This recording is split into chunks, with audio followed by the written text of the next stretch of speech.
They called her just the janitor, laughed at her for reading during her shift, then froze when she stepped up at graduation as valedictorian, and exposed everything. Everyone at Larchmont Hills Academy knew who Olivia Cranston and Camille Strathmore were. You didn't have to ask. They were the daughters of people who flew private, who dined where the menus had no prices. When they walked into a room, people either stood up or looked down, out of habit, out of fear, or out of envy. They weren't evil, not exactly. But they had learned young that they didn't need to be kind. Charm was optional. Respect? Only given to those who could offer something back.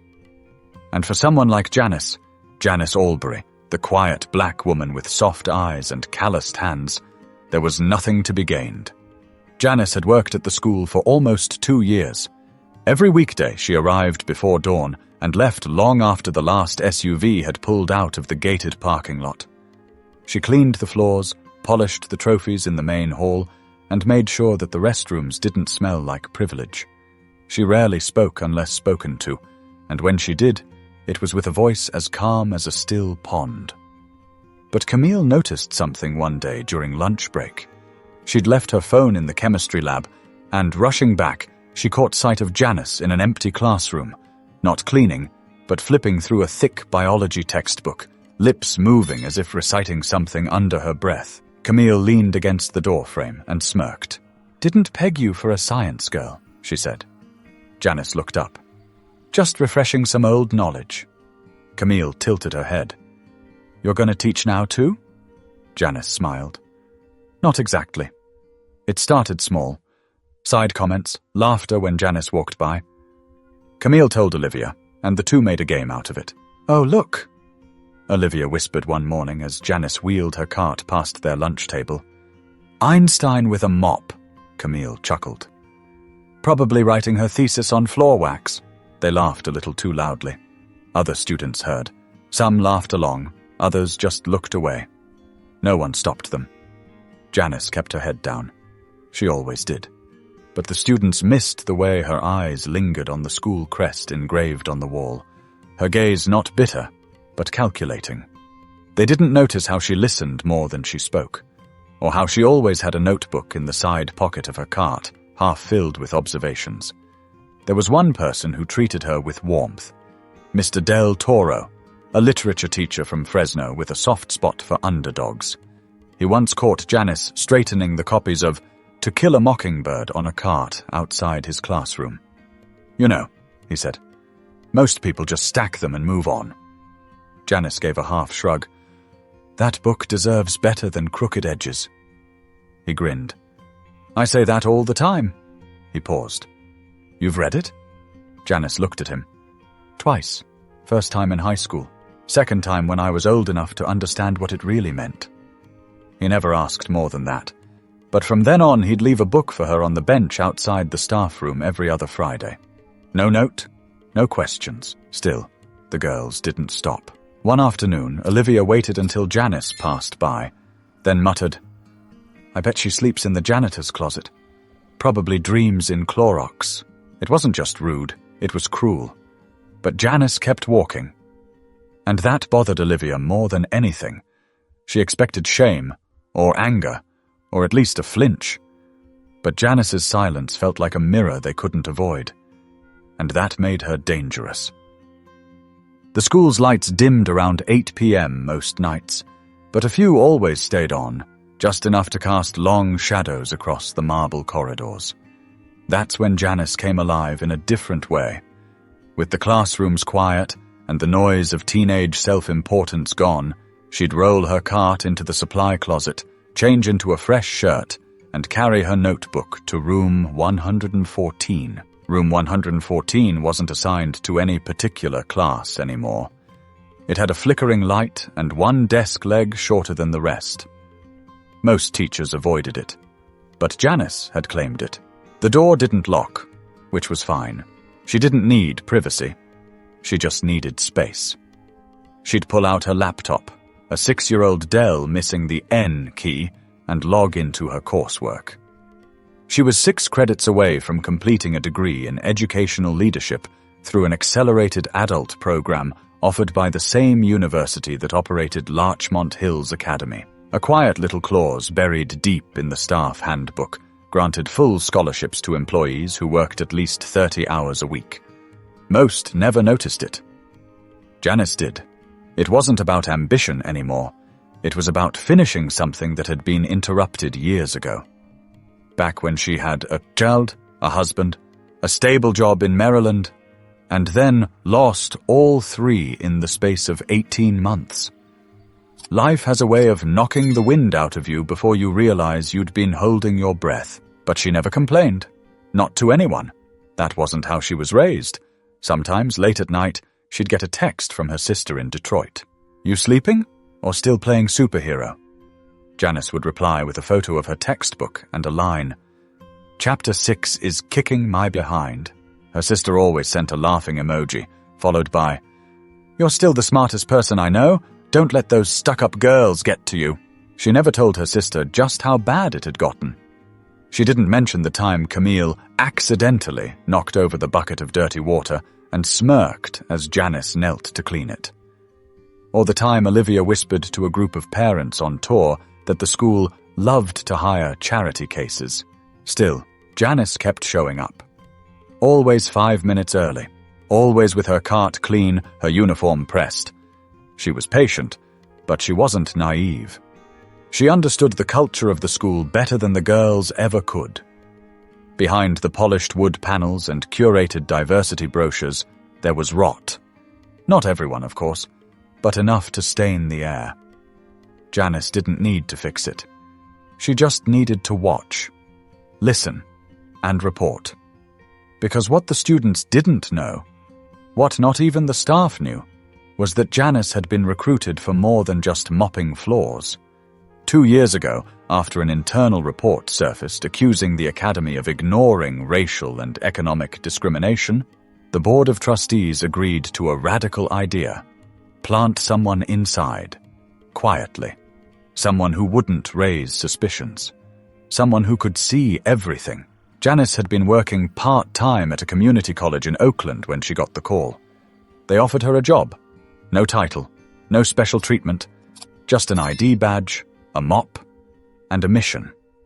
To observe, to take notes, to document the patterns of behavior that couldn't be captured in policy memos or camera footage. It wasn't glamorous, but it mattered. And in the dead of night, with her coursework open in one window and her field notes in another, Janice wrote everything. Not just the cruelty, the indifference, the smiles that disappeared the second someone turned their back. She wrote about the good teachers, too. The few students who looked her in the eye. The way Mr. Del Toro left that copy of Beloved with a sticky note that said, "For someone who understands silence." Still, every shift drained her. Not from the work, but from the weight of pretending. She carried their ignorance like a second uniform, and every day it grew heavier. But something was coming that would lift it all, just not in the way they expected. By early spring, the students at Larchmont Hills Academy were already half checked out. Senioritis had crept in like fog, slow, thick, and smug. Olivia and Camille spent most of their days in the senior lounge, flipping through college acceptance emails and tossing verbal darts at anyone they felt beneath them. But it wasn't enough anymore to make jokes in passing. The thrill had worn off. They wanted a reaction. One Monday morning, Camille marched into the admin office and faked concern. "I think the janitor's been stealing test copies," she whispered to the front desk clerk, lowering her voice dramatically. "I saw her in a classroom late at night. Alone." Ms. Robbins blinked. "Janice, are you sure?" Camille put on her best wounded angel face. "I mean, I don't want to get anyone in trouble, but this school is supposed to be secure, right?" It was a calculated move.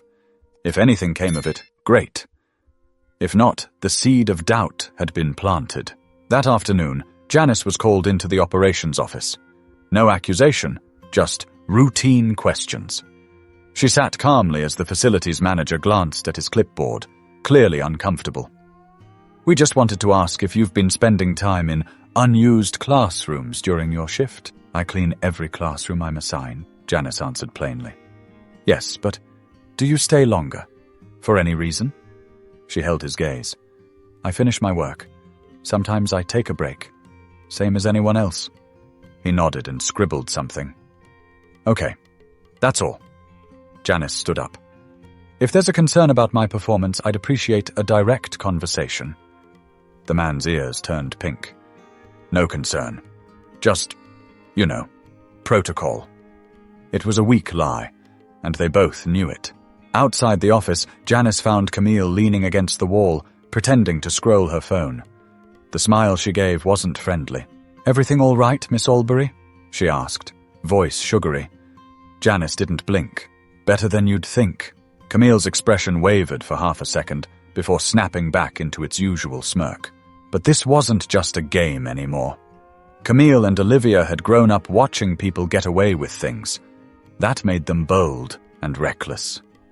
2 days later, Olivia orchestrated another stunt. She dropped a silver necklace on the floor near the janitor's closet, then loudly discovered it missing from her locker during lunch. A small crowd gathered. She held up her wrist dramatically. I swear I left it in there this morning. I guess it could be gone forever, Camille chimed in. Maybe check the mop bucket. Their friends laughed, some too nervous not to. But when one of the admin staff overheard the comment and offered to look into it, Olivia suddenly backpedaled. Oh no, I'm sure I just misplaced it. Not a big deal. The moment passed, but the damage lingered. That evening, Mr. Del Toro walked past Janice in the hallway. He stopped. You doing okay? Janice looked up from her cart. You've been here long enough to know the games these kids play, he sighed. Too long sometimes. There was a pause. Is there anything I can do? She thought for a moment. Keep doing what you're doing. That's rare enough. What neither of them knew. What no one knew was that Janice had already sent her first internal report to the board. Documented dates, quotes, behavior patterns. Names redacted for now, but she wasn't the only one watching anymore. An independent firm had begun their quiet audits. Interviews, surveys disguised as student engagement questionnaires. Camille and Olivia thought they ruled the school, but eyes were turning. Whispers shifted direction. Still, the girls carried on. Cruelty had become a habit, and habits are hard to break when they've never come with consequences. And then, one Friday, Janice overheard something that made her stop in her tracks. In the lounge, behind a cracked door, Camille was bragging to a boy from the tennis team. You know that janitor chick? My mom says people like her are just here to make the place look diverse. She called it, what's the word? Optics. The boy laughed. Olivia added, My dad said the school's bleeding money giving those scholarship perks to staff. It's basically charity. Camille snorted. Can't fix broke. Not with books. Janice stood quietly, 1 foot still in the hallway, one hand gripping the edge of her cart. She said nothing. But something inside her shifted.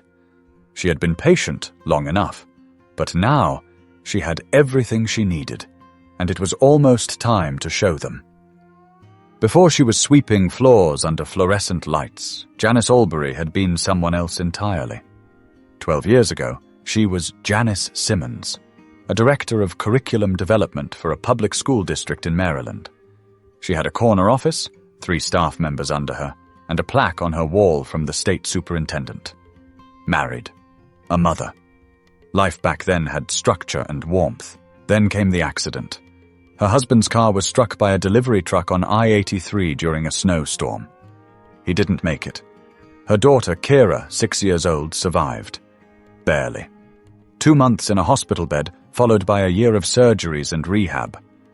Insurance covered most of it, but not everything. Janice used her savings, her retirement, and eventually she sold their home. Then Kira caught pneumonia. After everything, that was what took her. Janice quit her job 2 weeks after the funeral. She couldn't look at a school without seeing Kira's empty chair.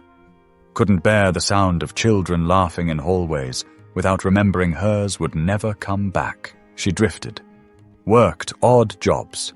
Lived on couches, in rented rooms, finally in a small studio apartment in Antioch, California. She never stopped reading, though, never stopped learning. That's how she found the program, an obscure educational equity initiative offered through a university partnership. A new start. And when they asked if she'd be willing to go undercover to investigate behavioral discrepancies among privileged students and faculty attitudes, she didn't hesitate. Not because she needed the money, but because the system had failed too many people who looked like her, and she wasn't going to let it slide anymore. She applied for the janitorial job under her maiden name, passed the background checks, kept her degree and credentials tucked away in a folder at home. At first, she just wanted to blend in, watch, listen. She had no intention of getting involved. But the things she saw, a senior teacher mocking a student with a speech impediment when she thought no one was listening, a girl's financial aid status being discussed at a staff meeting like it was a character flaw, and of course Camille and Olivia, whose parents had given donations large enough to name the gymnasium after a hedge fund. Their confidence wasn't arrogance, it was inherited immunity. Janice wasn't shocked, but she was disappointed. The school's founder, Eleanor Larchmont, had envisioned the academy as a place for future leaders of every background. That vision had faded under layers of money, marketing, and legacy admissions. So Janice got to work. Her notebook filled quickly. Specific dates, recurring language patterns, staff responses, or lack thereof. She attended faculty meetings when invited, always sitting in the back. She asked questions that made people shift in their seats. She volunteered for committees no one wanted to join. Quietly, methodically, she became the eyes and ears the board had needed. And in the evenings, when the halls emptied, she studied. She wasn't just observing. She was rebuilding herself. Each completed module brought her closer to that second degree. Each essay submitted felt like reclaiming a piece of the woman she used to be. One night, while reviewing a case study on institutional gatekeeping, she came across a sentence that stuck with her. True authority doesn't announce itself. It waits to be noticed. She underlined it twice. It was almost time. Graduation was 3 weeks away. She'd completed the program quietly. Her GPA placed her at the top of her cohort. The board had already cleared her to speak. Camille and Olivia were still strutting through the halls like they owned the place, but they had no idea what was coming. And the faculty? They were about to be reminded that not every lesson comes from a classroom. Janice had spent 2 years walking behind them, but now she was about to take the stage, front and center, and they wouldn't see it coming. The sky over Antioch was clear that morning, too bright for the tension some people carried with them into the Larchmont Hills Academy auditorium. Families filled the seats, proud parents buzzing with anticipation, phones in hand. Flowers, ties, expensive perfume. Everything looked perfect. Camille Strathmore wore a champagne-colored stole her mother had flown in from France. Olivia Cranston had her hair professionally done before sunrise, her makeup set to last all day. They smiled for selfies, laughed like royalty, and stood with the poise of girls who'd been taught from birth that the world was theirs to inherit. Backstage, Janice stood quietly in her black robe. No cords, no extra flair. She'd turned down the academic medal the committee offered her, said she didn't need it. What she needed was one moment. Just one. And it was finally here. The dean, Dr. Leonard, approached her with a program in hand. "You ready, Ms. Albury?" She looked him in the eye. "I've been ready." He gave a tight smile and walked back toward the podium. Camille and Olivia didn't even glance at her as they passed by in their tailored gowns. Why would they? She was invisible again, just part of the furniture. The ceremony began like every other. Names were called, families clapped, speeches were given. The school's jazz trio played something soft and forgettable. Then Dr. Leonard stepped up to the microphone. "Before we conclude this year's commencement, we have a very special recognition. One that, by design, has been kept confidential until now." Students shifted in their chairs. Parents leaned forward. Even the faculty looked confused.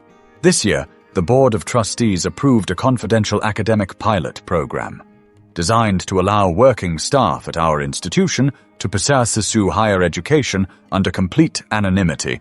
The program requires both academic excellence and professional integrity of the highest order.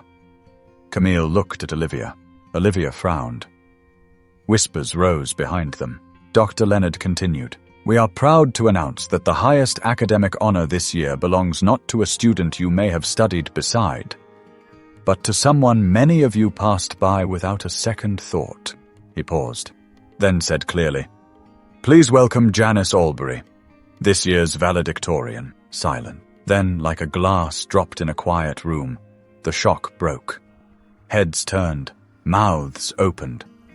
Camille froze, her face stiff. Olivia blinked hard, then laughed, until she realized no one else was laughing. Janice walked calmly to the stage. Her steps were measured, her back straight. She didn't look at anyone in the crowd until she reached the podium. Then she scanned the audience, slowly, until her eyes settled right on Camille and Olivia. Then she spoke. "I came to this school with a mop in one hand and a question in the back of my mind." Her voice was strong, clear, without hesitation. "I wondered what kind of place this really was. Beyond the rankings, the brochures, the speeches, I wanted to know if respect was something you could find here, or if it had to be earned only by those wearing the right clothes, the right shoes, carrying the right last names." The auditorium was dead silent. I worked long nights, cleaned up after the same people who whispered behind my back, and when they saw me reading a book or sitting in a classroom after hours, they laughed. She paused. "But I wasn't just reading. I was watching. I was studying. Not just for a degree, but for answers." She turned slightly toward the faculty. "And now, I have them." Students looked around, shifting in their seats. Olivia's face was unreadable. Camille gripped her program tightly, her knuckles pale. Janice raised her chin. "I stand here today not just as your valedictorian, but as a reflection of the very thing this school claims to stand for: growth, opportunity, and truth." But she hadn't revealed everything yet, and what she said next would change the room forever. You could hear a cough from 3 rows back. A chair creaked. A phone buzzed quietly against someone's hip, but no one moved to check it. Everyone was waiting, leaning forward, bracing themselves for what Janice might say next. She didn't rush. She took a sip of water, glanced down at her notes, and folded them carefully. Then she looked back up. "I'm sure some of you are wondering how I ended up here," she said. "Wearing this robe, standing at this podium." A few people in the front row, faculty mostly, nodded without realizing they had. "I wasn't just here to earn a degree," she continued. 2 years ago, I was approached by the university board after complaints were raised. Quietly, privately, about the growing culture of class division and entitlement within this academy. They asked me to apply for a job, but not as a teacher, not as a consultant, as a janitor. Now the room stirred. Janice let the silence breathe. "My role was to observe, not in a corner office, not in a meeting room, but in the hallways, the locker rooms, the late-night classrooms where students speak freely because they think no one's listening." I was listening. A woman in the audience, one of the parents, shifted uncomfortably. Over time, I witnessed small things, but small things add up. The way certain students treated others who they believed didn't belong, the way silence from adults allowed that behavior to grow, and how some of you, who should have known better, looked the other way. She looked toward the staff. "Some of you knew, and you did nothing." The words landed like a slap.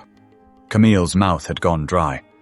Olivia had stopped breathing through her nose, just sat there, still, like blinking might make her disappear. "The worst part," Janice continued, "is that the behavior wasn't hidden.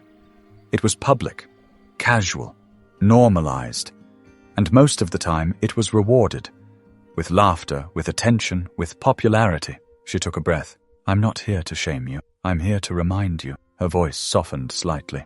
You don't get to decide someone's value by what they wear or what they do for a living. You don't get to measure dignity by dollar signs or family names. She looked down for just a second, then back up with new clarity. I once had a daughter. Her name was Kira. She would have been your age now. A hush swept through the crowd like a cold wind. She died before she got a chance to wear a cap and gown. I'm not sharing that for sympathy. I'm sharing it because I see her in all of you.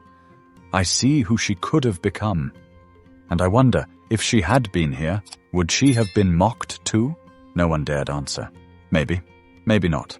But what I know for sure is that if you leave here today thinking the world will bow to your name, you've already failed. She took another pause. Education is not just about books and tests. It's about how you treat the person you think you'll never need. Because life has a funny way of turning. And then came the last blow. I've submitted my final report to the board. Based on my findings, the scholarship program is being restructured to prioritize integrity and contribution, not legacy. There will be a full audit of disciplinary cases over the past 5 years, and students who have participated in harassment, yes, including verbal and social, will face formal reviews. Gasps. A low rumble in the back. A few parents whispering, not so discreetly anymore. Janice stepped back slightly. This isn't revenge. This is accountability. She held the gaze of Camille, then Olivia, who had dropped her eyes to the floor. And accountability doesn't care how rich your father is. But even that wasn't the end, because consequences would come long after the applause stopped. The ceremony ended with only half the energy it began with. Some students clapped. Others didn't know what to do. A few families, clearly uncomfortable, slipped out early. But Janice remained composed, smiling as she returned to her seat. Not the back row where she once watched from the shadows, but up front, beside board members and professors who now looked at her with something new in their eyes. Respect. Camille didn't speak as she exited the auditorium.